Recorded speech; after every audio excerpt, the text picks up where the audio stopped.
Assalamualaikum para petani. Di sini saya akan memberikan informasi mengenai beberapa hama yang akan terjadi di musim kemarau. Untuk yang pertama langsung saja yaitu kutu kebul. Untuk kutu kebul bisa menyerang di berbagai macam tanaman, khususnya tanaman terong, cabai, dan palawija lainnya. Dia akan bertelur dan telurnya berwarna kuning terang. Biasanya terletak di permukaan bawah daun dan biasanya di daun atas atau di daun pucuknya itu.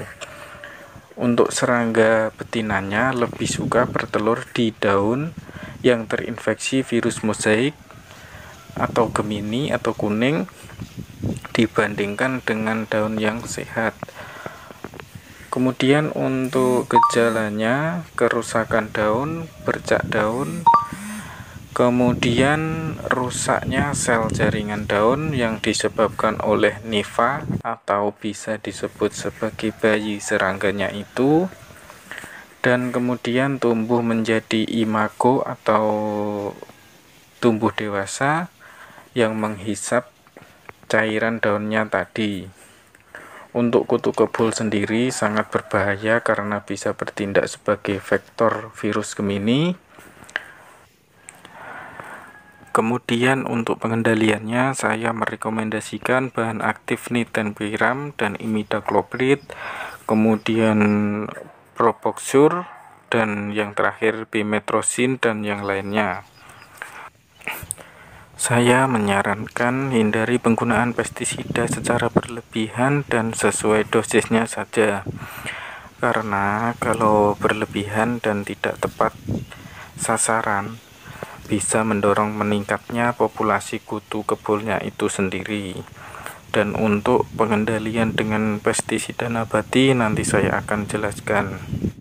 Kemudian hama yang kedua saat ini yang terjadi menuju musim kemarau yaitu daunnya keriting, akibatnya disebabkan oleh hama trip dan tungau.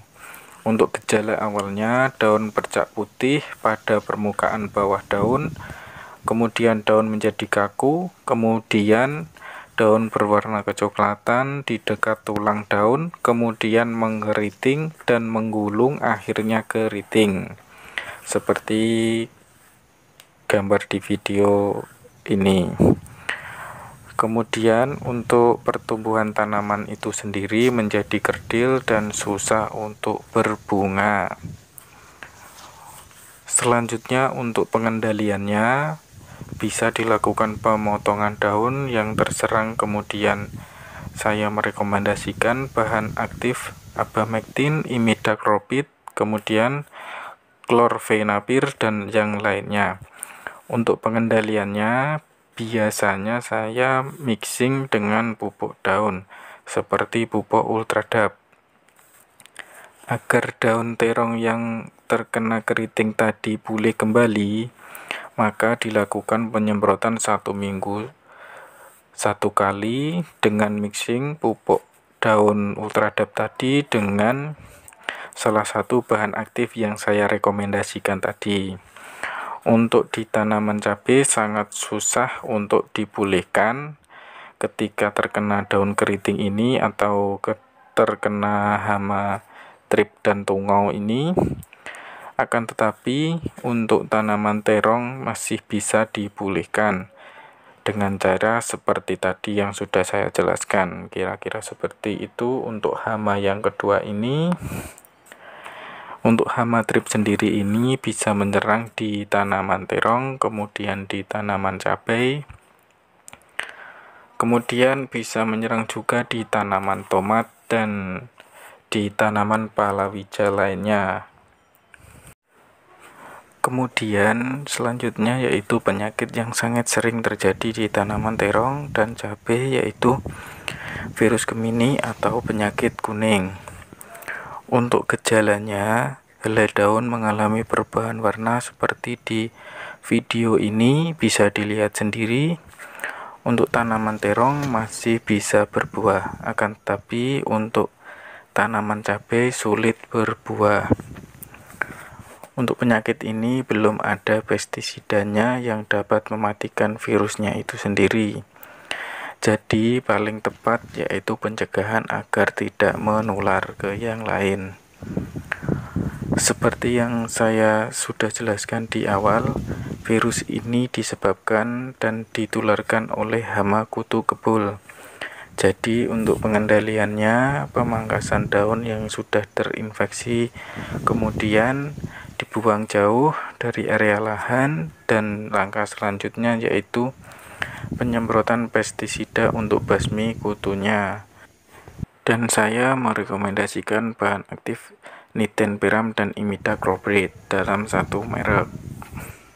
Untuk hama yang terakhir yaitu hama ulat seperti di video ini. Ini adalah salah satu gejala ulat penggerek batang. Dia bisa bersembunyi di dalam batang, kemudian dia juga bisa memakan buahnya. Untuk kerusakan yang ditimbulkan oleh ulat ini cukup berat. Ulat ini bisa menggerek atau menggorok batang muda atau pucuk di tanaman terong, cabai, dan juga yang paling sering di tanaman jagung. Selain itu, dia juga bisa memakan buahnya. Untuk pengendaliannya, saya merekomendasikan bahan aktif acebate, etovenprox, permetrin, dan yang lainnya. Untuk video ini saya dapatkan dari Facebook di salah satu grup, karena di terong saya tidak ada gejala hama ulat penggerek batang seperti ini. Kemudian selanjutnya saya akan menjelaskan cara pembuatan pestisida nabati untuk hama kutu-kutuan, trips, tungau, dan serangga lainnya seperti semut, ulat, dan yang lainnya. Langsung saja untuk bahan-bahannya: tembakau, daun pepaya, daun mimba, daun sirsak, bawang putih, serai, umbi gadung, cuka makan E4, kemudian gula pasir, air leri, dan air biasa atau air sumur. Kemudian di blender tembakau, bawang putih, daun mimba, daun sirsak, daun pepaya, serai, dan umbi gadung. Setelah itu selanjutnya dimasukkan ke jerigen setelah di blender tadi. Selanjutnya kemudian dicampur dengan E4, gula pasir, air leri, cuka makan, juga dimasukkan ke dalam jerigen jadi satu. Kemudian dilakukan fermentasi selama 3 minggu. Selama 2 minggu dilakukan pengocokan setiap hari di pagi hari dan sore hari secukupnya saja, misalnya sekitar 3-5 menit saja. Kemudian setelah 2 minggu atau tepatnya 14 hari pengocokan dihentikan, kemudian didiamkan selama 1 minggu, dan setelah itu baru bisa diaplikasikan dengan sistem kocor maupun sistem semprot.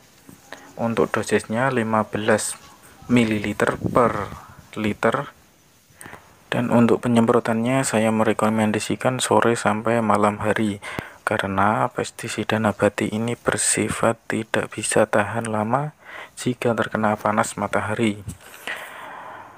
Dan berbeda dengan pestisida kimia yang tahan terhadap panas matahari, akan tetapi meninggalkan residu yang berisiko ketika penggunaan pestisida yang berlebihan. Untuk pengaplikasian di lapangan silahkan dilihat sendiri di tahap-tahap sebelumnya. Saya kira sudah jelas untuk pengaplikasiannya, dan proses penyemprotannya bisa dilihat sendiri. Semoga bermanfaat dan terima kasih.